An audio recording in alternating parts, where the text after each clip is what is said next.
In today's video, I'm going to teach you how to upload files to Basecamp. By the end of this walkthrough, you'll know exactly where to go, what to click, and how to make sure your team sees the files you've added.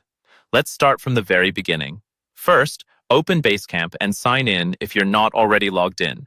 From your home screen, you'll see a list of all your projects. Go ahead and click into the specific project where you want to upload your file. It's important to pick the right project so your file ends up in the place where your team expects to find it. Once you're inside that project, look for the section labeled Docs and Files. This is where Basecamp keeps all of the documents, images, and other assets related to that project.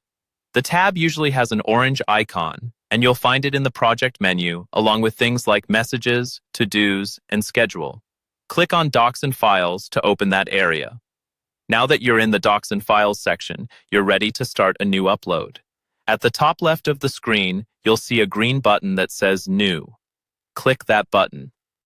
This tells Basecamp that you want to add something new to this space, and it will open the upload interface for you.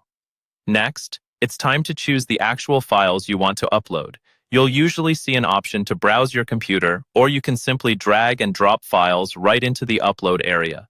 Use whichever method is easier for you. You can upload documents, images, PDFs, and other common file types.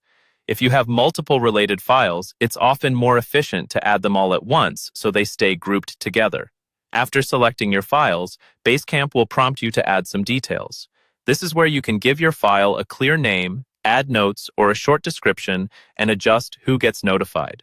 It's a good idea to use a descriptive title and include any context your teammates might need, like what the file is for or what changed since the last version. For notifications, you can choose which people or groups should be alerted, so the right folks know something new has been added.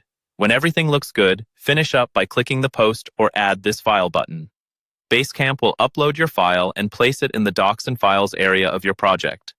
Once it's done, your file is live, your team can access it, and any selected teammates will receive a notification.